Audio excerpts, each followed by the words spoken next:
요즘 스픽스몰 광고가 재밌습니다. 콜라겐 성분 3개월치 29,900원에 파는 거 제가 오프닝 하면서 먼저 그 얘기부터 전해드립니다. 생방송으로 보내드리는 고소의 전략입니다. 오늘도 화요일 정말로 기다려지는 시간 최강욱 전 의원 모시고 이야기 나누겠습니다. 어서 오십시오. 네, 안녕하십니까. 인사청문회 이야기부터 바로 해봐야 되겠습니다. 네. 자, 단도직입적으로 오늘 내일 이틀 동안 하지 않습니까? 네. 큰 이슈가 터질 수 있다 없다 그냥 이대로 이미 다 가면 나와 있는 거 아닌가요? 예. 예. 나와 있는 내용에 대한 이제 검증인데 네. 일단 시작부터 보니까 뭐 아예 범죄자 취급을 하면서 나오더라고요. 네. 그럴 그럴 거라고 예상했었죠. 뭐 특별히 갖춘 실력이 없으니까 예. 사람 비방하고 모욕 주는 걸로 시작을 하려고 마음을 먹었을 테고, 또 저들이 원하는 프레임이 이제 범죄, 대통령도 범죄와 연루돼 있다는 의혹이 있는데 내각도 다 그런 거 아니냐라는 식의 모양새를 어떻게든 갖추려고 그런 식으로 몰고 가려고 하겠죠. 범죄자 프레임 저렇게 내세우면 먹힙니까?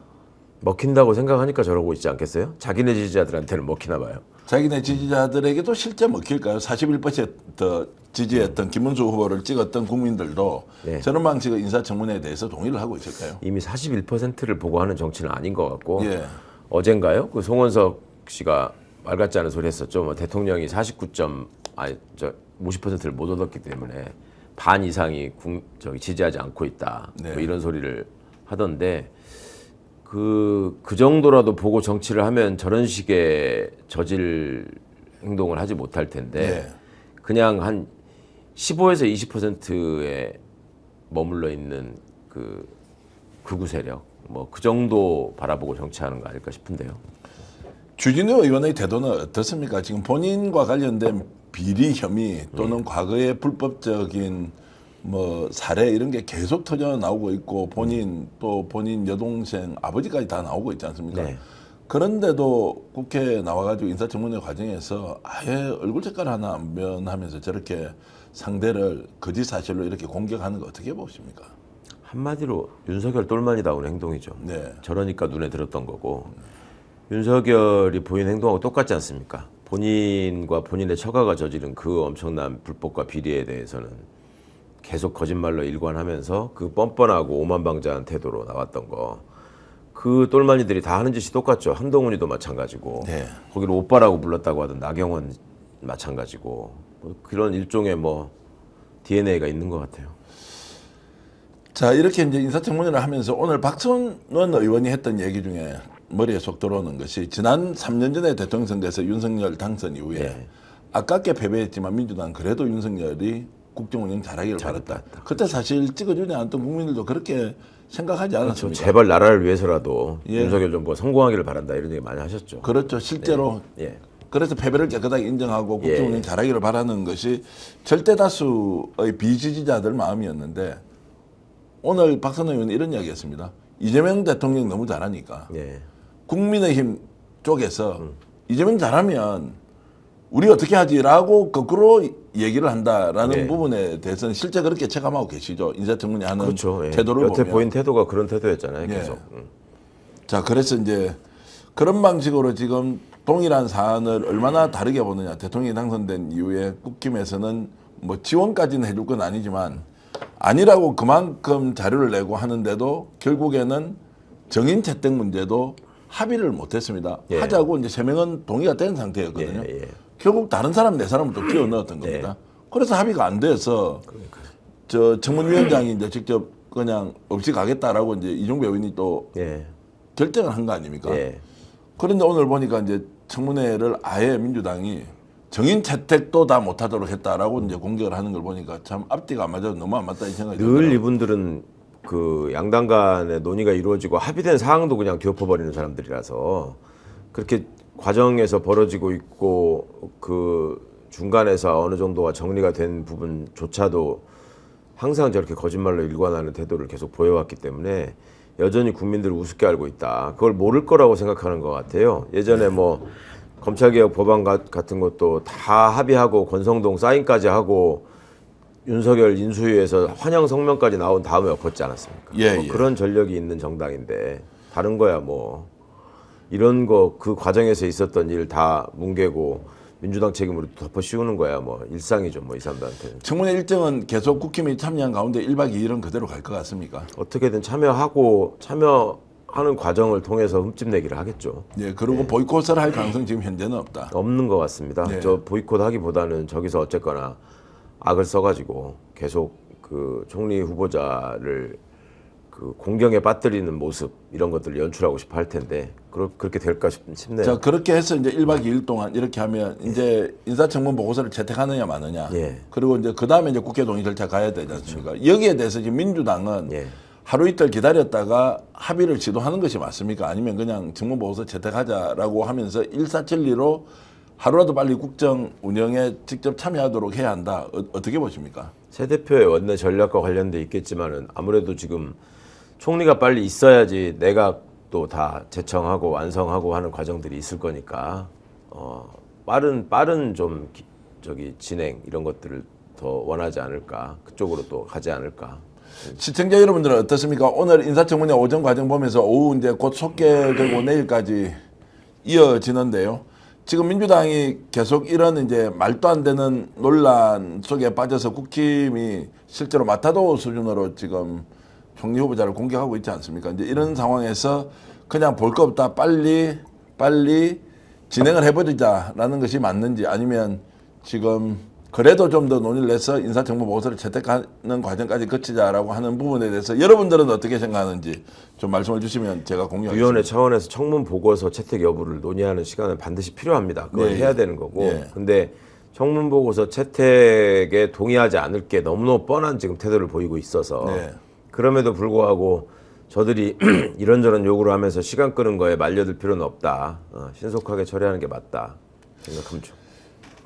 지금 막 속보가 하나 들어왔습니다. 서울고등법원이 김용현 직권보석 항고를 기각했다는 소식이 들려왔습니다. 김용현 직권보석의 항고를 기각했다. 이거 어떤 내용으로 이제 이해를 하면 됩니까? 그러니까 지규현 판사가 보석을 해줬잖아요. 예, 조건을 붙여가지고. 근데 그거에 대해서 김용현이 보석을 원하지 않는다, 기각해달라 이렇게 항고를 한 거죠, 고등법원에다가. 그러니까 고등법원이 보석 결정에 아무런 문제가 없다. 너는 보석이 허가된 사람이다. 이렇게 지금 결정을 한 거라서 오늘이라도 나가고 싶으면 나가면 되는데 영장실질심사를 해야 돼서 영장실질심사가 하루 지금 미뤄져서 예. 내일 지금 실질심사를 합니까? 25일 날 한다 그랬죠. 25일이면 네. 내일이 내일. 25일인데 그러면 하루 동안 나갔다가 그것도 보증금 1억 걸어놓고 예. 내일 다시 재구속될 위기에 있는데 전례가 없는 일이지 않습니까? 직권보석을 항고한다는 게 말이 됩니까? 자기가 보석 신청을 했는데 그 보석 허가를 해줬는데 이 보석이 부당하다라고 하는 것도 본 적이 있습니까? 아니 전 본 적은 없는데 보석 신청한 건 아니죠. 법원이 직권으로 한 거니까. 예. 그래서 항고 대상이 된 건데 저도 한 30년 법조 생활 중에 처음 봤어요. 이게 누군들, 그러니까 양승태 같은 사람도 대법원장이고 자기가 숱하게 보석 허가를 해보고 그 판단을 해본 사람 아닙니까? 근데 양승태 씨가 이걸 하려고 그랬었거든요. 마지막 하루 남겨놓고 보석을 하니까 나 그냥 나가겠다라고 그러니까 신청하려다가 포기했었거든요. 그게 이유가 있죠. 그게 그렇게 신청한다고 해서 받아들여질 리도 없을 뿐만 아니라 그렇게 함으로 해서 재판하는 사람을 자극해서 굳이 점수를 잃을 필요가 없다. 시쳇말로 괘씸죄에 걸릴 필요가 없다. 이런 생각을 해서라도 안 하는 건데 이 사람은 지금 막무가내로 그냥 이판사판이다. 내가 어차피 사형 아니면 무기징역인데 거기에 추가돼봤자 무슨 차이가 있냐 이런 생각하지 않고서는 있을 수 없는 행동을 계속 하고 있어요. 예. 자, 그렇게 해서 이제 항고가 기각됐다는 것은 뭐 아무 의미 없이 이제 결론이 났다는 것이고 내일 영장실질심사에서 재구속은 아니죠. 구속기간 연장 은근히 확실시 되는 거 아닙니까? 그렇죠. 이제 추가 구속이 되는 거니까. 추가 구속이 되는 거니까. 다른 새로운 혐의의 문제로 추가 구속이 되는 건데 저는 뭐 확실하다고 생각합니다. 확실하다고 생각하고. 그러면은 이제 이 상태에서 계속 이제 사건 이제 재판이 이제 이루어지는데 요 질문도 바로 이어서 좀 드려보겠습니다. 그러면 지금 조은석 특검이 내란 사건하고 군사법원과 지금 내란 특검을 분리한다고 하는 이 이야기. 이게 지금 어떻게 이제 지금 정리되는 게 맞는지를 좀 포괄적으로 먼저 질문 한번 드려보겠습니다. 그러니까 제가 특검 얘기를 직접 들은 적이 없어서 저기 합니다만 맨 처음에는 군사재판에서 지금 진행되고 있는 군인들의 재판. 그거는 애초에 진행되는 사건이고 군사법원 사건이니까 굳이 거기에 추가로 관여하지 않겠다 이런 말로 이해를 했거든요. 근데 어저께 이제 두 사람에 대해서 추가 기소를 하고 불구속 기소를 하고 역시 똑같은 방식으로 지금 법원에다가 구속 촉구를 했지 않습니까? 그걸 군사법원에다가 그대로 제기를 하고 이번에 그러니까 중앙지법에다가 한 거는 특검 명의로 했는데 군사법원에다가 한 거는 군검찰 명의로 했단 말이에요. 그러니까 그런 특검이 거기에 직접 재판에 관여하고 기소하고 소송을 수행하는 과정이 나중에 혹여라도 군사재판까지 관여하도록 법이 명확하게 정하지 않았는데 그걸 어겼다라는 시비를 듣지 않기 위해서 특검법에 의하면 군검사도 지휘할 수 있거든요. 네. 그 지휘해서 하는 식으로 처리하겠다라고 방침을 결정한 게 아닐까 그렇게 읽혔습니다. 그럼 지금 현재는 오해를 하고 볼 필요는 없습니까? 이게 이제 재판의 편의성 그리고 또 기소 내용 또는 공소 유지를 위해서 하는 과정으로 이해를 하면 되느냐? 그렇죠. 아니면 그렇게 보는 게 맞을 것 같아요. 오히려 특검으로 다 가져와서 일괄로 정리하는 것이 맞다. 그것이 훨씬 더 효율적이고 이게 특검법의 그러니까 취지에 맞다라고 이제 얘기도 하는데 이거를 아예 특검이 군사법원 사건을 들여다보지 않겠다라고 하면 그런 걱정을 해야 되는데 예. 그럴 수가 없잖아요. 지금 예, 내란죄 구조상. 그러니까 그거는 다 들여다보는데 절차의 진행이나 이런 거에서는 특검이 직접 관여하지 않고 군검사를 통해서 군사법원에다가 하겠다. 이거는 현역 군인 신분인 사람들에 대해서는 원칙적으로 우리 헌법이 재판권을 분리해 놓고 있단 말이에요. 예, 그래서 예. 군사법원이 있는 거잖아요. 예, 예. 1심에. 그러니까 2심 가면 어차피 합쳐질 건데 1심에서 진행되는 과정에서는 헌법의 재판권을 분리해 놓은 거를 최대한 존중하면서 가야지 나중에 이걸 가지고 또 지금 왜 저기 수사권이 있네 없네 뭐 이런 소리 지금 벌써부터 하고 있잖아요. 예, 그런 예. 것처럼 여기에 지금 재판에 참여할 권한이 있네 없네 이거 가지고 추가 시비가 생기는 거를 굳이 그 만들지 않겠다 이런 생각을 한 거 아닌가 싶어요. 일단 합리적인 조정이다 이렇게 이제 네, 의원님은 그렇죠. 좀 보시는 그러니까 거고. 합리적인 것보다도 굉장히 안전하게 가려는, 네. 예, 그러니까 다른 시비 없이 철저하게 수사 중심으로 가려는. 그러면은 비상경 과정에서 참여했던 지금 뭐 내란 뭐 주요 임무 종사자들 예, 아니면 예. 동조자들이든 이런 사람은 특검에서 따로 조사는 하지 않습니까? 군인들은 특검에서 조사할 수 있죠. 조사를 할 수도 있지만 할 수 있는데 재판은 그러면 지금 현재 군검찰에서 진행하도록 그대로 두고 군검찰을 지휘해서 군검찰의 명의로 하게 한다는 거지.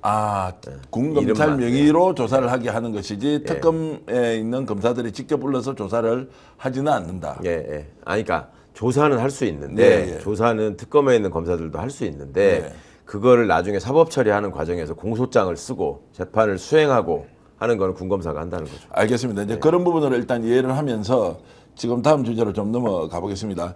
다시 돌아가겠습니다. 지금 이제 인사청문회 관련해서는 아까 이제 절차대로 빨리 가야 된다라고 예. 이제 하는 이제 말씀을 주셨고 그러면 이제 재청권이 있으면 이번에 12명의 장관급 이사에 대해서 단행을 했지 않습니까? 예. 거기에 이제 법무부 장관 예. 그리고 이제 행안부 장관 빠져 있죠. 이제 주요 이제 지금 부처의 장관들이 지금 없던데 왜 이게 지금 고민을 하고 있다는 겁니까? 아니면 국무총리가 인사청문회를 마치고 나면 어쨌든 총리와 협의를 하겠다는 것으로 좀 남겨둔 것입니까? 어떻게 해석하는 게 맞습니까?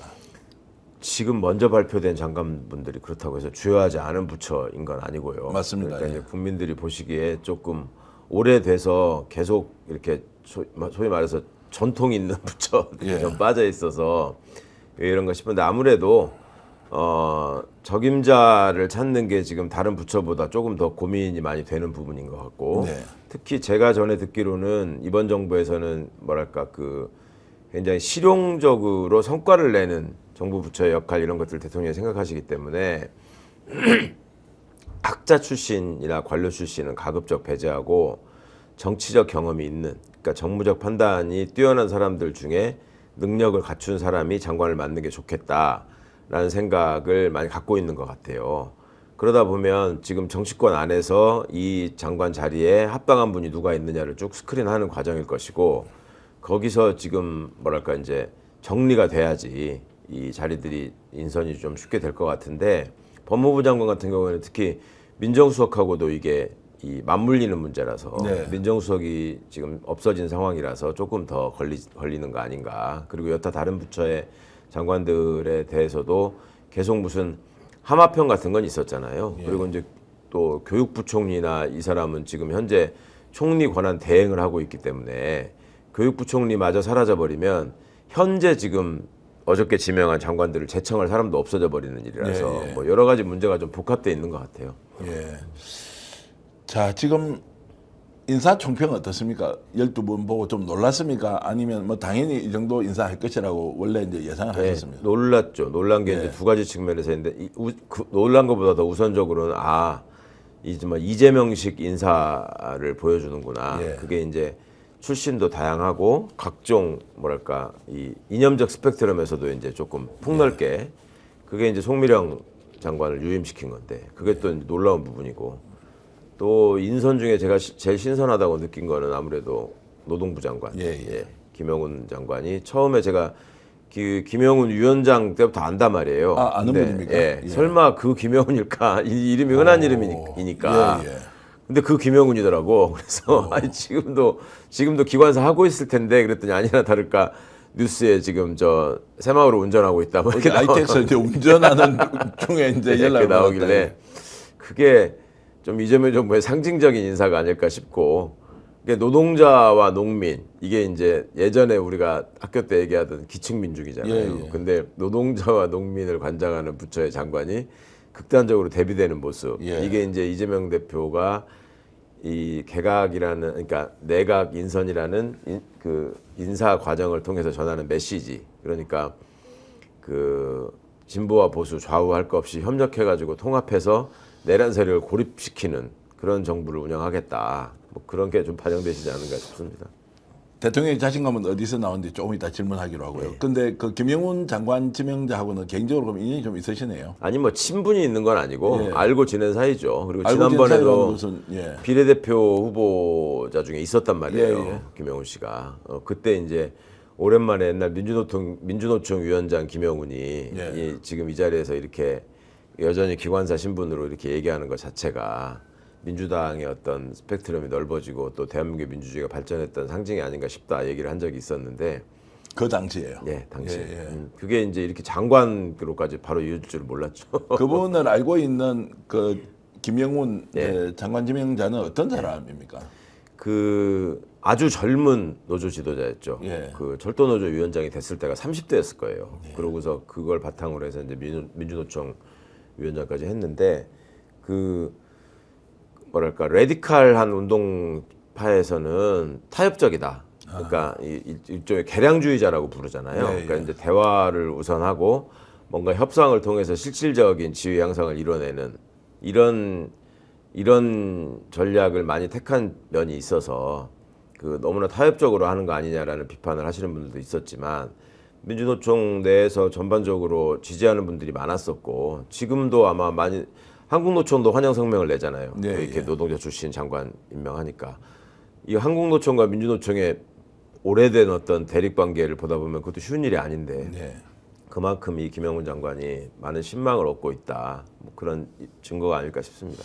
어제 보니까 이제 장관의 면면을 쭉 보니까 법조인 출신들이 확실히 줄었다. 네. 또는 없다. 뭐 이제 이런 생각이 들 정도로 서울대 출신 줄고. 그러니까요. 반갑더라고요 아주.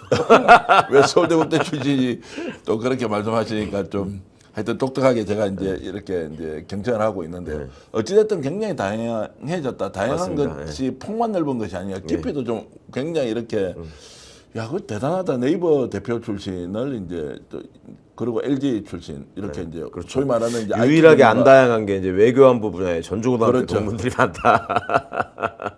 그러니까 위성락, 조현, 지금 정동영 이분들이 다 전주고등학교 동문이란 말이에요. 그러니까 이제 화합은 잘 되겠구나. 소위 말하는 이제 전고 마피아가 대한민국 고대 마피아, 해병대 마피아 못지않은 이제 거기다가 이제 국방장관 안규백 의원도 원래 전북 출신이거든요. 전북 고창의 고향인데 고등학교를 광주에서 다니신 거니까. 어찌됐든 이제 이렇게 이제 다양한 면면들을 장관으로 임명할 수 있다는 그 자신감은 어디서 나오는 거냐? 본인의 철학이냐, 아니면 실제 우리 사회의 지금 필요성이 굉장히 많이 대두되고 있는 것에 대한 반영이냐, 어떻게 보세요? 우선적으로는 대통령이 생각하시는 게 그전부터 어떤 통합 또 진짜 협치를 한번 이뤄보겠다 이런 생각은 있으셨잖아요. 그리고 그럴 필요가 또 있죠. 사회가 너무 지금 분열돼 있고 그 공동체의 그 어떤 그 정서나 질서나 이런 것들이 막 파괴되는 걸 원하는 세력이 있기 때문에 그 세력을 최소화시켜서 고립시키려면 대통령 스스로도 이걸 탕평인사라고 표현을 했던데 이런 게 필요하지 않나라는 생각을 하신 것 같고 그런 걸 통해서 이제 대국민 메시지를 확실하게 능력 있는 사람을 어떤 정파를 가리지 않고 쓰겠다라는 거를 좀 보여주시려고 한 것 같고, 또 하나는 이제 그 자신감, 예전부터 이제 시장이나 도지사를 할 때 보여줬던 공무원은 신상필벌만 확실하면 충분히 통솔할 수 있다라는 자신감. 네. 거기다가 그 윤석열이 임명한 내각을 앉혀놓고 국무회의를 주재하고 토론을 시키는 과정에서 또 충분한 어떤 경험을 통해서 이 사람들 이렇게 해서 이끌고 가면 저쪽에 있던 사람들도 별다른 적이 없이 따라오겠구나라는 자신감이 생기신 거 아닌가 싶더라고요. 확실하게 이제 학력, 지역, 예. 그리고 직업군에 대한 것들이 파괴되고 있다고 이제 우리가 규정해도 되겠죠. 그렇죠. 예. 앞으로 그런 인사에도 거는, 또 그런 방식으로 될 것이다. 그럴 것 같습니다. 예. 그러니까 굉장히 우리 사회가 이제 역량과 실력 중심의 사회로 재편되는데 이재명 대통령이 장관 인사에서 가장 모범적으로 이런 사례를 실천하고 있다. 이제 이런 생각이 들어서 그래서 이번에 되신 분들이 진짜 역량을 정말 10분 발휘해가지고 예. 국민들한테 꼭 좀 박수를 받으셨으면 좋겠어요. 어떻습니까? 진짜 실력을 잘한다. 발휘를 할 것 같습니까? 아니, 면면을 뭐 보면 어떻습니까? 100%다 확신할 수는 없지만 예. 그래도 다들 주어진 임무를 잘 하실 분들 아닌가. 저는 이제 개인적으로 잘 모르는 분들도 껴 있어서 이게 특히 저 AI 분야의 전문가들이 지금 AI 수석도 들어오고 지금 과기부 장관도 되고 또 중기벤처부 분야에서도 네이버 대표를 하신 분이 가셨으니까. 네, 예. 그러니까 이제 우리 정부가 지향하는 바나 이런 것들을 앞으로 대한민국의 먹거리가 어느 쪽에서 생길 것인가 이거에 대한 대통령의 고민이 담겨 있다고 생각하는데요. 업계에서 충분히 인정받았던 분들이니까 네. 또 신망 있는 분들이니까 잘 해내실 거라고 믿어야죠. 송민행 장관 유임 어떻게 보십니까? 지금 뭐 갑론을반이 상당하더라고요. 네. 어떻습니까? 저는 흥미롭게 봤습니다. 그러니까 예, 예. 마음에 들지는 않는데 솔직히 예. 말해서 이 사람이 지금 과거에 양곡관리법을 대표로 하는 그 농정개혁 법안에 대해서 굉장히 반복해서 여러 번 반대했단 말이에요. 네. 그러면서 그때 본인이 얘기한 논리나 이런 것들이 다 지금 국회 속기록에 그대로 남아있고 영상이 남아있는데 그거에 대해서 어떻게 자신의 논리를 다시 이어갈지 이게 되게 기대가 되고 어저께 주철현 의원이 그걸 안 그래도 찝어서 묻더라고요.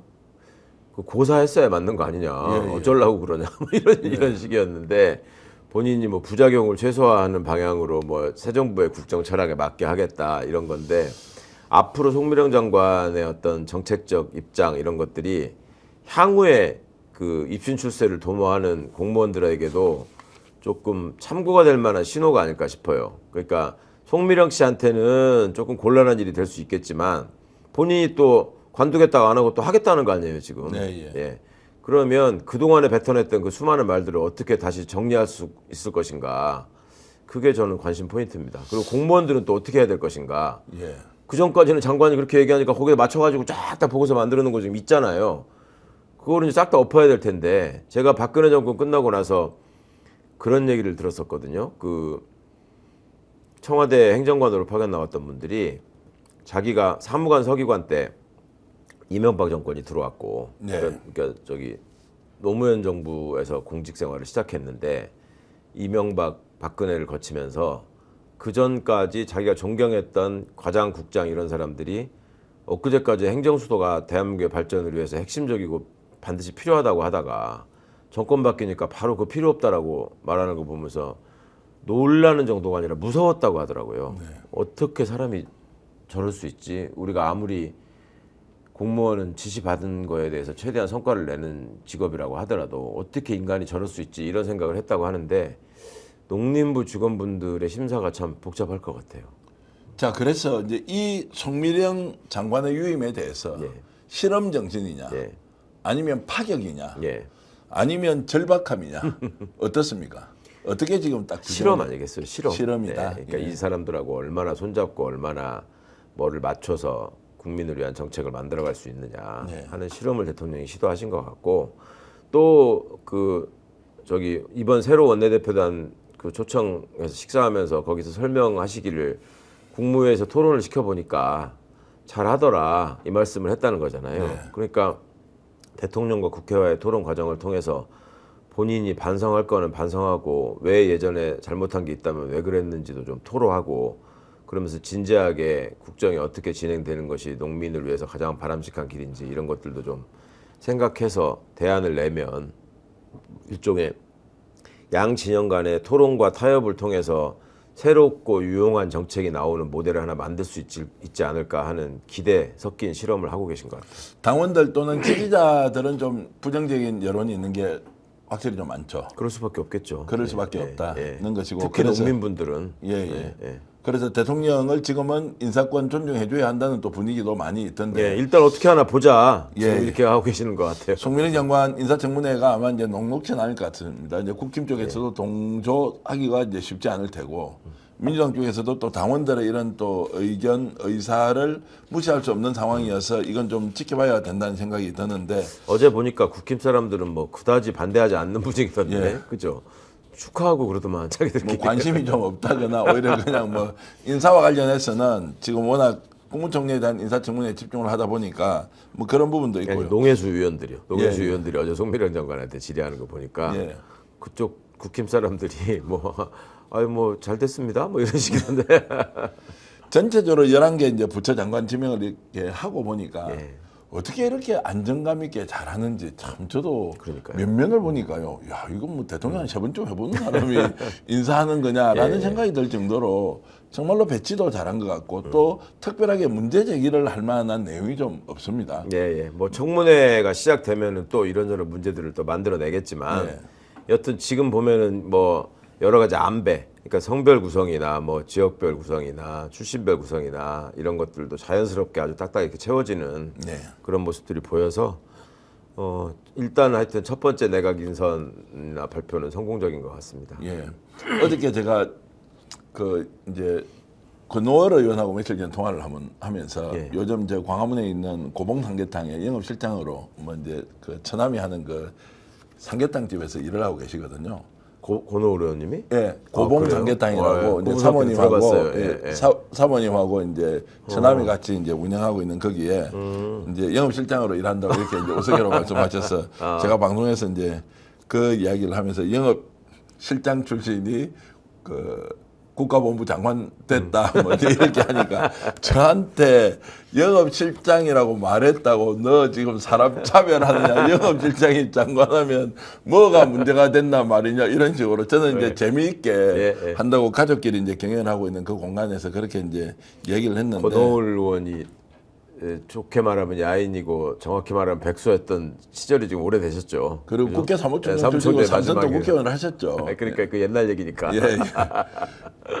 그래서 요즘 어떤 말씀을 시청자 여러분께 드리면 이 말 조심해야 된다. 조금이라도 조금 전에 내가 전주고등학교 얘기를 하니까 지금 무슨 이 시대에 고등학교 타령이냐고 제가 재미삼아 하는 이야기도 요즘 이제 그렇게 민감하게 반응하는 걸 보면 여러 가지로 민감하신 분들이 계시니까 뭐 사람 취향이 다 다양한 거죠. 권오월 장관 후보자는 예전부터 이게 성품도 좋고 능력이 있다고 인정을 많이 받았죠. 뭔가 극단적으로 막 지금 국힘 TK 의원들이 보이는 그 이상한 모습, 그런 거를 제가 권오월 의원 시절에 보인 적은 없는 걸로 제가 기억하는데, 참 그런 걸 보면 대통령 인사에 대해서는 정말 제가 박수를 이렇게 막 치고 싶은 게 이 짧은 시간에 어떻게 연구를 저렇게 많이 해서 국민들이 봤을 때는 안정감 그리고 개혁성, 무엇보다도 능력 중심의 실용주의 인사다라는 것들을 여러분들과 똑같이 저도 느끼고 있다는 말씀을 드리겠습니다. 장관들이 잘 하셔야죠. 이제 잘해야 되겠죠. 청문회 잘 헤쳐나가시고 역량 발휘했으면 좋겠고, 특히 이제 국방부 장관도 지금 문민 장관을 임명하겠다라는 얘기가 공약처럼 나왔었고 실제로 이제 실천을 했잖아요.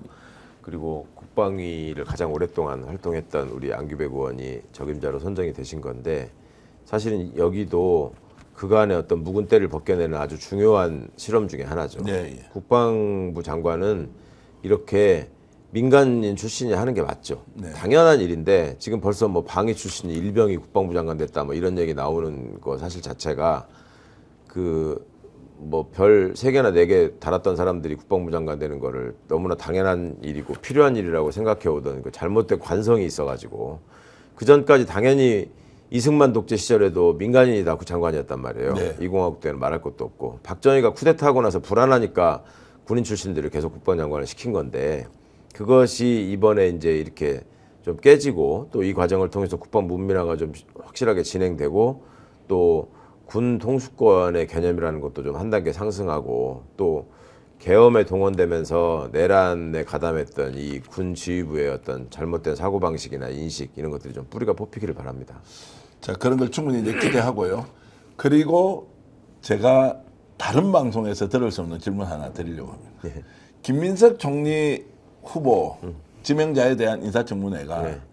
자격 논란이 아니고 뭐 여러 가지 상황들 가지고 지금 총공세를 하면서 전면전을 하고 있잖아요. 예. 요렇게 한번 다뤄주니까 다음에 장관들은 인사청문회 좀 수월하겠다 이 생각이 드는데 제 혼자 생각입니까? 초반에 지금 국힘이 힘을 너무 많이 뺀다라는 생각이 좀 들어서 지금 김민석 후보가 지명자가 문매를 좀 막고 예. 가주면 다른 장관들을 임명하는 데는 훨씬 더 수월하겠다라는 생각이 드는데 그 부분은 어떻습니까? 이분들은 지금 뭐 자기들이 나름 확실한 걸 잡아서 여기다 총공세를 하면은 낙마시킬 수 있다고 믿고 있는 것 같아요. 예, 예. 하는 거 보면. 근데 팀플레이는 또 제대로 못 하더라고. 주진우한테 총대를 매게 하고 나머지들은 팔짱 찌고 구경하는 모습 같던데 장관 후보자 청문회에서도 저는 지저분한 짓은 여전히 똑같이 할 거라고 생각합니다. 네. 그러니까 그러고서 또 이상한 거 하나 꼬투리 잡아가지고 고발하고 그래서 또 검찰은 수사한다고 하고 뭐 이런 식의 모양새를 몇 번은 또 반복하지 않을까 적어도 그렇게 해서 우리를 흔들어 보려고 하지 않을까 예. 그런 우려가 좀 있습니다. 주진우 의원이 저렇게 이제 말도 안 되는 논리를 가지고 계속 공격을 하고 본인은 지금 흠이 아니라 네. 아예 결정적인 정말로 이런 내용이 너무 많은데 네. 이 사람은 이렇게 하면은 지금 이 정부 안에서 그냥 저 방식대로 정치 계속 할 수 있습니까? 워낙 비비 또는 불법 혐의가 많이 지금 나오고 있던데. 주진우 입장에서 볼 때는 그 당에 있는 사람들은 다 자기나 비슷한 사람이라고 생각하지 않겠어요? 그래요? 그러니까 끼리끼리 자기를 지켜주겠지. 그러니까 주진우라는 사람이 자라온 과정 자체가 그 정치 검사가 어떻게 성장해서 어떤 일을 해가지고 정치인이 되는지를 보여주고 있는 일종의 경로 학습 같은 거잖아요. 예, 예. 그 과정에서 쭉 볼 적에 본인이 지금 밟고 있는 경로가 스스로는 아마 그렇게 생각할 거예요. 옛날에 초선 때 홍준표도 이렇게 해가지고 사람들한테 이름을 얻고 오랫동안 정치 생활 했잖아. 그런 예. 생활을 하고 있을 거고 나머지 의원들이 용기가 없어서 그렇지 내가 하는 거 다 박수 칠 텐데 결국 저 사람들도 내 혜택을 보고 있는 거야. 예, 예. 니들이 나보다 덜 똑똑해. 이런 생각할 것이고 윤석열 몰락이나 윤석열의 범죄에 가담한 책임이 있다라는 거는 부정하려고 할 거고. 예. 근데 최혜병 특검이든 내란 특검이든 김건희 특검 과정에서 주진우가 분명히 조사를 받아야 될 것 같거든요. 예, 예. 안 했을 리가 없거든. 어디든 끼어 있을 것 같은데. 매우 적극적으로 가담했을 것 같은데. 그렇죠. 예. 그러면 그 특검의 수사 결과에 따라서 이 사람의 정치적 운명도 좌우된다고 봐야 되겠죠. 본인의 주관적 희망과는 무관하게. 선혜심님은 이런 말씀 주셨습니다. 당하지만 말고 꼭 갚아주세요. 민주당 화이팅 이렇게 말씀 주셨고요. 숭보리님, 보모왈처님, 그리고 빈세로님 여러분들이 이제 이렇게 의견 주고 계십니다. 이철호님, 메메롱님, 자 송외정님, 무조건 김민석 화이팅이다 이런 의견도 계십니다. 목련꽃님, 쩍벌님도 이렇게 이제 의견 주고 계신데 사실은 시민분들의 이런 의견이 굉장히 중요한 이유가 주진우가 저러고 있는 거는 근본적으로는 나는 부산에 공천받으면 나가면 또 당선된다라는 그러니까요. 믿음 때문에 그러는 거잖아요. 예. 그러니까 부산 분들이 우리가 너 다시 나오면 용서하지 않겠다 이런 의지를 보여주시는 게 무엇보다도 가장 강력한 효과가 되죠. 비니니님은 주진우 의원에게 본보기를 보여야 정말 이런 얘기 더 이상 못할 것이다 이런 말씀도 주셨고요. 그리고 특검에서 빨리 좀 잡아가요. 보기 싫어 죽겠습니다. KJ님. 뭐 물론 이게 이제 감정적으로 원수 갚듯이 이렇게 할 수는 없는 것이고 법과 절차에 따라야 하지만 주진우 의원이 하고 있는 행동은 정치적인 견해가 다르기 때문에 그런 것이 아니라 기본적인 상식을 가지더라도 저런 방식으로 정치를 하는 것이 맞는지에 대해서는 저는 도무지 이해를 못하겠다. 여러분들과 생각이 비슷할 겁니다. 지금 18,000분이 이 방송 봐주고 계신데 좋아요 누르지 않으셨다면 좋아요 좀 많이 눌러주십시오. 최강욱TV도 구독해 주시면 서비스를 응원해 주시는 것과 똑같기 때문에 최강욱TV도 구독, 좋아요 많이 눌러주시고 이 방송 지금 좋아요 4,000분 정도 눌러주고 계신데 더 많이 충분히 눌러줄 수 있다라고 하면서 동시에 공유되도록 여러분들 응원, 좋아요로 좀 해주시면 고맙겠습니다. 김건희 이야기 잠깐 나누겠습니다. 예. 자, 석사학위 취소됐습니다. 네. 자, 그러면 숙명여대에서 석사학위 취소했으면 이제 국민대 박사학위도 자동 취소입니까? 이거 어떻게 됩니까? 자동 취소가 맞는데 예. 국민대의 비겁한 태도나 처신을 지적하지 않을 수가 없네요. 예. 저게 학문의 전당이라고 하면 자체적으로 그 박사 논문 심사해서 예. 취소할 수 있는 시간이 이미 충분했고 또 취소할 수밖에 없는 사유들을 우리가 다 알고 있지 않습니까? 그런데 여태 시간을 뭉개다가 지금 숙대도 총장 되신 분의 장담에 비하면 되게 늦어진 거죠. 정권 바뀌지 않았으면 이분들이 이렇게 했을까 이런 생각이 드는 면도 있긴 합니다만은 어쨌거나 숙대가 하니까 뒤따라가지고 석사가 없어졌으니까 박사는 자동 취소 이런 식의 모습을 보이려고 할 것 같은데 네. 아주 도대체 대학으로서 정말 그 자존심이 있는 것인지 명예라는 걸 생각하는 건지 학문의 중요성을 생각하는 건지 국민대를 좀 강하게 성토하고 싶습니다. 네. 숙대도 이렇게 지금 와서 한 게 만시지탄이지만 이렇게 늦어진 게 잘한 일은 아니다. 그 말씀도 드리고 이게 법적으로 뭐 어떻습니까? 박사학위를 받았는데 석사학위가 취소되면 박사학위는 여전히 유효하고 거기서 취소를 하냐면 그냥 제가 그냥 전 박사 이렇게 되는 겁니까? 어떻게 됩니까? 아니죠. 석사학위가 취소되면 네, 중간께 부러진 건데. 무너지면 그러니까 박사 과정에 진학을 못 하지 않습니까? 그렇죠. 네. 그럼 이게 무너졌다면 거꾸로 자동으로 이렇게 가는 것인지 아니면 학교가 취소 절차를 밟아야 되는 것인지 취소 절차는 밟아야겠죠. 밟아야 자동으로, 되는 것인가? 그걸 무효하려면은 법률도 뭐 실제로 저기 실효되더라도 폐지 법안을 내야지 없어지는 거니까. 예. 자, 김건희는 지금 이제 특검에서 사건 이첩 요청도 받았고 김건희 특검에서 이제 대검 국수본 공수처에 이제 사건 이첩을 특별검사 쪽에서 이제 요청을 했고 자료가 넘어가는데 지금 또 한쪽에서는 김건희 3차 소환을 하려고 했는데 불응을 해버렸습니다. 이제 세 번째 이제 소환 요청을 했는데 아파서 못 나겠다라고 이제 하는 이 상황이 결국 긴급 체포 또는 체포영장 발부하라라고 이제 이미 사인을 주는 걸로 봐야 됩니까? 어떻게 해석을 하면 되겠습니까? 국수본에서. 예. 뭐 아니 국수본이야 이제 본인들이 할 수 있는 일을 특검에 협조하는 모양새를 띠면서 그냥 그 미루는 걸로 가는 것 같아요. 네. 근데 그런 모습을 보이면 안 되죠. 조직의 위상이나 실력이나 이런 것들을 국민들한테 보여서 신뢰를 조금이라도 회복하는 게 나을 텐데 특검하고 상의는 해야 되겠지만은 네. 본인들이 좀 강제 수사를 하는 모습을 보이는 게 좋지 않을까 저는 권하고 싶습니다. 예. 김건희 수사에 대한 국민들 관심은 여전히 높습니까? 아니면 워낙 지금 사건 또는 뉴스가 매일같이 터져 나오니까 좀 밀려 있습니까? 어떻습니까? 짜증은 나시겠지만 굉장히 관심은 높지 않아요. 관심은 높다. 우리 예상대로구나. 쟤는 어떻게 저럴까. 거기다가 최근에 병원에 입원한 게 아주 뇌관에 불을 당긴 것 같던데 예. 많은 분들이 저 수사 피하려고 저렇게 쇼하는 거지라는 생각들을 다 가져서 굉장히 분노하시는 것 같고 또 상대적으로 실제로 아프고 응급환자나 암 환자들도 지금 병원을 못 가가지고 얼마나 지금 난리인데 그걸 다 망가뜨린 사실상의 책임자가 저렇게 하루 만에 그냥 가가지고 자기 원하는 대로 다 해서 입원한다는 게 시민들이 그냥 쉽게 이해하고 잊어버리실 수 있는 일은 아니잖아요. 네. 시청자 여러분, 전당대회 이야기 좀 하면 어떻겠습니까? 지금 박찬대 전 원내대표 그리고 정청래 전 법사위원장 두 사람이 출마를 했습니다. 8월 초에 민주당 전당대회가 열리는데 민감하지만 얘기 좀 나눠보겠습니다. 지금 분위기가 어떤지 한번 따져보겠는데 요즘 이 전당대회 관련된 얘기하는 것은 약간 근기어처럼 돼 있어서 그런가요? 왜? 뭐 논평하기도 어렵다. 뭐 꼭 어떤 이야기를 하면 누구 편을 드는 것처럼 오해를 해서 계속 공격을 하는 사람들이 많아서 그렇게 할 일이 아닌데라는 생각이 좀 들기도 한데 어쨌든 두 사람이 이제 출사표를 던졌고 추가로도 나올 수 있다고 생각하십니까? 아니면 정청래, 박찬대, 정청래 이 두 사람으로 이제 대충 갈 것 같습니다. 지난주까지만 해도 박용진 의원이 나올 수도 있다라는 얘기가 있었는데 지금 아무 소리 없는 걸로 봐서는 둘이서 하지 않을까 싶어요.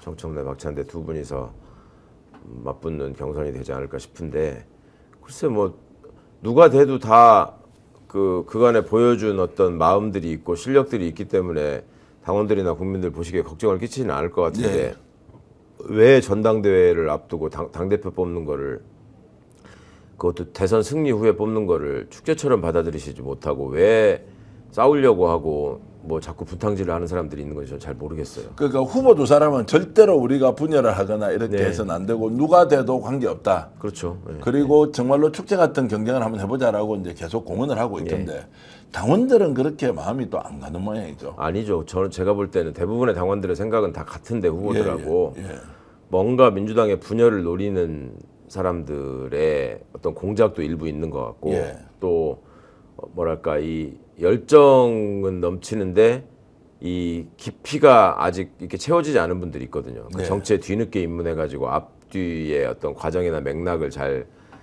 숙지하지 못하신 분들 입장에서는 정치라고 하는 거를 계속되는 어떤 선거 속에서의 승패로 받아들일 수 있어서 네. 그런 분들을 자극해가지고 또 시쳇말로 코인팔이해서 돈 벌려고 하는 그 민주진보 진영의 유튜브 내지는 스피커를 자임하지만 실제로 보면은 하는 소리마다 팩트에 근거하지 않고 이상한 그 단어 조합 같은 걸 통해서 갈라치게만 여념이 없는 네. 그런 자들도 일부 있다고 알고 있는데 그런 자들한테 휘둘려 가지고 일부 선동돼서 하시는 분들이 있는 것 같고 근데 어쨌거나 그런 목소리들이 대세를 점할 수는 없을 것이고 네. 예, 건강한 당원들과 또 이 승리한 정부에서 당정 협조가 무엇보다도 중요하다는 걸 잘 알고 계시는 분들이 당원들의 대부분이기 때문에 뭐 곧 잦아들지 않을까 기대합니다. 그리고 후보들이 본격적으로 목소리를 내기 시작하면 그 부분들을 이용하려고 하는 사람은 없을 거 아니에요. 적어도 네, 예, 그게 잘못됐다라는 거를 말씀하고 분열하지 말아달라는 호소를 계속 할 것 같아요. 자, 어떤 기준과 관점으로 이제 당 대표 후보를 선택할 것인지에 대해서 이제 제가 여러분들에게 조금이라도 도움을 드리기 위해서 최강 의원께 질문을 좀 드리겠습니다. 자, 국힘과 협치를 하되 원칙 있는 협치가 아니면 그것은 담합이다라는 것은 똑같은 것 같습니다. 네. 그러면은 이제 국힘과는 일정한 거리를 주면서 국회의 기능을 하겠다라는 것은 일단 뭐 후보가 똑같다고 봐야 되겠죠. 그렇죠. 자, 그렇죠. 그런데 차이가 나는 게 하나 있습니다. 네. 제가 보기에는 이재명 대통령의 성공, 이재명 정부의 성공을 위해서 박찬대 원내대표가 갖고 있는 완벽한 당대 일치, 네. 어떤 경우에도 대통령과 함께 가서 끝까지 정권 성공을 지키겠다는 것과 정청래 후보 같은 경우에는 그렇다고 하더라도 대통령이 위험할 때를 대비해서 당과 논의를 충분히 하되 예. 참모들이 내는 아이디어나 이런 것에서 좀 아니라고 하는 것도 네. 조금 지적을 해야 한다. 예. 그래야 혹시 대통령이 흔들릴 때 당은 당대로 독립성을 가지면서 정권을 유지하는 데 더 도움이 될 것이다. 예. 이런 차이는 확실히 제가 느낌상 있더라고요. 아, 그러세요? 예. 하는 자, 걸 봐야 되겠지만 예. 당이 원래 그 민심을 전달하는 역할을 하거든요. 소위 그러니까 당정청 협의체 같은 게 운영이 되잖아요. 그때 이렇게 상황 같은 걸 보면 당은 여러 가지 나오고 있는 얘기들을 또 정부와 청와대에 전달하는 역할을 하고 그 역할을 하지 않으면 당이 의미가 없습니다. 네. 그렇지 않으면 당이 그냥 입법 집행기관밖에 안 되는 건데 박찬대 의원이 원내대표 출신이라고 해서 그냥 대통령이 하자는 대로 대통령이 말씀하는 대로 무조건 떠받들어서 그냥 집행하는 역할만 하겠다. 그걸 말씀하시는 건 아닐 거예요. 네, 예. 당연히 이재명 정부의 성공을 위해서 민심이 왜곡되지 않게 전달하고 그다음에 정부가 놓치고 있는 게 있으면은 파악해가지고 당이 대책을 마련하면서 또 대통령께도 건의하고 이런 모습을 취하는 데서 저는 두 분이 그렇게 큰 차이가 있을 거라고 생각하지 네, 않습니다. 예. 그럼 차이는 뭐가 있습니까? 이제 말씀대로하면 저는 이제 그러니까 약간 결이 차이가 있다고 보는 거고. 그냥 캐릭터와 이미지의 차이 정도 아닐까요? 예. 경력도 약간 다르고 하니까 두 분 다 대통령과의 소통이 원활한 분들이고 예. 그간에 이제 의정 활동할 때도 보면 그리고 두 분 다 이재명 대표와 함께 어떤 고락을 겪는 과정에서 한 번도 다른 생각을 가지고 의견이 일치하지 않은 적이 없고 네. 또 서로가 서로를 응원하면서 말하자면 어떤 선거나 이런 데 있을 때마다 지원하고 응원하는 사이였던 걸로 알고 있는데 두 사람 사이에 그냥 인간적으로 갖고 있는 어떤 캐릭터나 면면의 차이가 있을지는 모르겠어도 당대표로서 앞으로 이 사람이 하면 당이 이쪽으로 가고 저 사람이 하면 저쪽으로 갈 거다. 그렇게 큰 차이가 있을 것 같지는 않은데요. 네. 대통령은 누가 됐으면 좋겠다는 속마음이 있을까요? 대통령은 이재명 마음속으로 대통령은 마음속으로. 아무나 돼도 좋겠다고 생각하지 않을까요? 제가 듣기로도 대통령 아무나 입장은. 돼도 관계없다라는 게 이제 뭐 대통령의 생각인 것 같은데. 이미 대통령이 갖고 계시는 어떤 실용적인 입장이나 이런 것들이 예. 당대표 선거에 내가 관여하는 위치에 있는 사람이 아니다. 예. 당대표는 당원들이 뽑는 거다. 국민주권 정부의 대통령이 또 당원주권 제도를 만드신 분이 그거를 당심을 유도하기 위해서 뭐 대통령이 누구를 선호한다 뭐 이런 생각까지는 안 하실 것 같은데요. 자, 누가 당선될 것이라고 뭐 밝힐 수는 없지만 예. 지금 흐름이나 상황으로 보면 우리 최강호 의원의 지금 판단에는 누가 될 가능성이 높다라고 이렇게 대충 가늠은 좀 됩니까? 글쎄요, 뭐 그야말로 그냥 추측인데 그간의 흐름이나 이런 거에서 보자면 당원들의 지지도에서는 정청래 의원이 좀 앞서가고 예. 의원들의 지지에서는 박찬대 의원이 좀 앞서가고 예. 그런 상황이잖아요. 그 정청래 의원이 먼저 출발했으니까 아직까지는 박찬대 의원이 좀 추격하는 모양새로 시작할 것 같은데 좀 지나면서 이제 추이를 지켜보면 또 판세가 보이겠죠. 현재 상황은 조금 앞서고 뒤에 출발했지만 예. 판세가 뒤집어질 가능성도 매우 높다.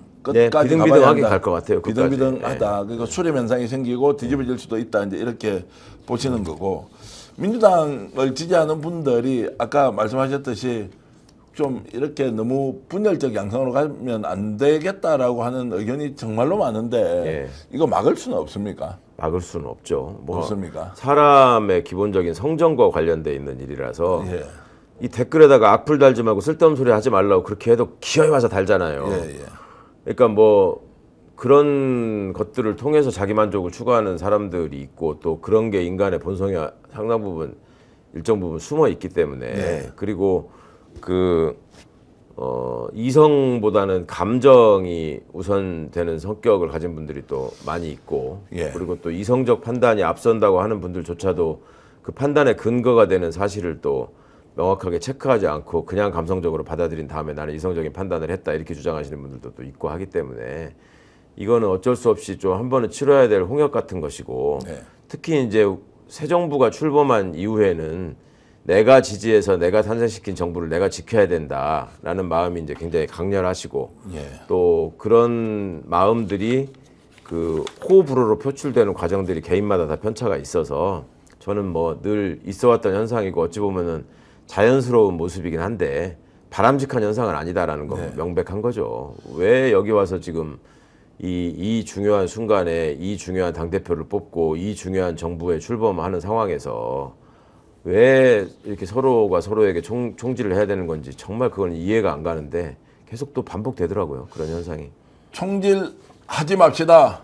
총질 없이 얼마나 선의의 경쟁으로도 얼마든지 좋은 후보 뽑을 수 있다라고 제가 주장하면 너무 교과서 같은 이야기, 현실 모르는 얘기하지 말라고 제게 질타하실 수도 있지만 저는 상대를 끌어내리는 방식으로 욕은 좀 안 했으면 좋겠다. 네. 내가 지지한 후보가 더 낫다, 더 좋다, 더 잘할 것이다 라고 자랑하는 것은 얼마든지 가능하지만 이 사람은 A라는 일 때문에 B라는 일 때문에 자격 자체가 없다라고 하는 것은 오히려 저는 민주주의 발전에 독이 되면 독이 되는 것이지 절대로 도움은 되지 않는다라는 말씀을 좀 드리면서 전당대회가 후끈 달아올라서 축제 같은 분위기에서 그럼요. 정말로 치열한 논쟁을 하고 어떤 후보가 되더라도 야 대한민국 이재명 정부와 함께 정말로 성공하겠다라는 확신 줄 수 있도록 우리가 분위기 좀 만들면 어떻겠습니까? 지금도 이제 이 말씀 드리니까 누가 돼야 한다 이렇게 쭉 올라오시는데 그것까지는 괜찮습니다. 그러나 이 사람은 되지 않아야 한다는 의견을 내는 것은 오히려 우리가 민주주의를 지키는 데 도움이 덜 된다라는 말씀을 드리겠습니다. 상대적으로 제발 좀 이게 민주시민이고 민주당을 위해서도 대통령을 위해서 이렇게 하시는 거라고 생각한다면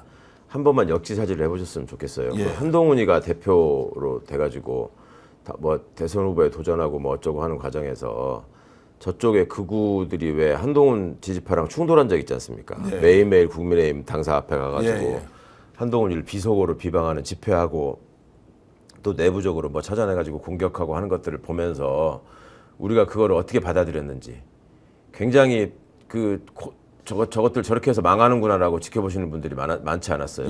그럼 상대적으로 여기서 자꾸 이렇게 그 서로를 향해서 총을 겨누는 사람들을 보면서 저 내란 세력이 무슨 생각을 하겠습니까?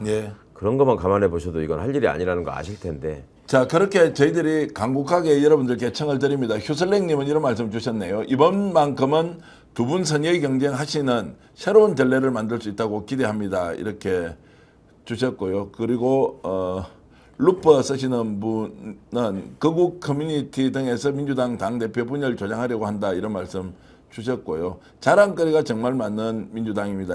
이수경님. 그리고 배선생님은 난 네거티브 하는 후보 말고 찍는다 이런 말씀도 해 주셨습니다. 어쨌든 지금 여러 총질 갈라치기 이런 거 좀 차단하자라는 말씀 많이 주고 계신데요. 그리고 극우 조장에 넘어가는 게 민주시민입니까? 라는 말씀도 주고 계십니다. 김도희 선생님도 또 글을 주셨고요. 박정호님은 축제로 만들자 이런 말씀 주셨습니다. 제가 광고 말씀 잠깐 드리겠습니다. 인터넷 비교원입니다. 인터넷 TV 신규 가입 시 48만 원, 휴대폰 구입 시 최대 50만 원, 정수기 렌탈 시 최대 30만 원, 다 합치면 128만 원 현금 지원하고 있습니다. 인터넷 가입과 동시에 알뜰폰 또는 휴대폰 새로 장만 없이 현재 쓰고 있는 휴대폰의 통신사만 변경해도 최대 30만 원의 혜택을 돌려드립니다. 인터넷 성능은 거기서 거기입니다. 혜택 잘 비교해 보시길 바랍니다. 비교원은 23년 동안 60만 명의 누적 가입자 983억 원의 누적 현금 사은품을 지급했고요. 개인정보 보안도 철저합니다. 한 건의 보안 사고도 없었습니다. 8억 원 이상의 보정보험을 가입해서 한 번도 억울한 일이 없도록 준비한 인터넷 비교원입니다. 정수기, 휴대폰, 인터넷 필요하실 때는 꼭 비교원에서 비교해 주십시오. 1670-2571을 통해서 상담받으시거나 네이버에 인터넷 비교원을 검색하시면 신청할 수 있습니다.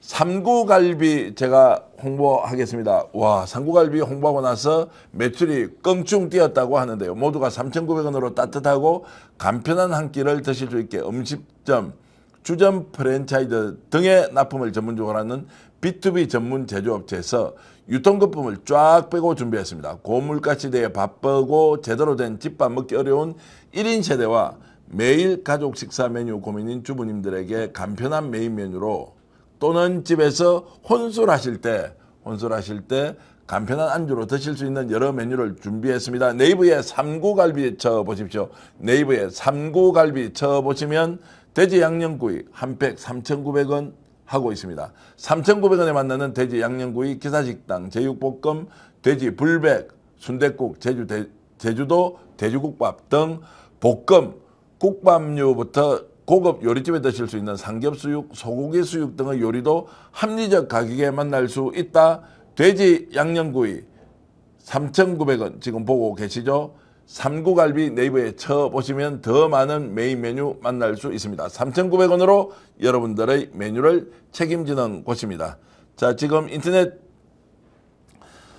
태그로 저희들 공동구매 선착순 특가 상하제약 프리미엄 연어 100% 3개월분 39,900원도 함께 있기 때문에 필요하신 분들 많은 구매 부탁드리겠습니다. 오늘 정홍 의원 이렇게 나와주셔서 감사드리고요. 네, 고맙습니다. 다음 주에는 휴가를 가신다고 했는데 네. 이번 또 주말에 한 번 더 방송을 만들어서 하도록 그렇게 하겠습니다. 시청해주신 여러분께 감사의 말씀 드리고요. 자신 있다 비교하라 스픽스몰이 공동구매 사이트로 거듭났습니다. 스픽스몰 여러분 들어가 보시면 이제 공동구매 사이트로 여러분들과 함께 하겠습니다. 스픽스몰도 많은 응원 부탁드리겠습니다. 오늘 방송 여기서 모두 마치겠습니다. 여러분 안녕히 계십시오. 고맙습니다.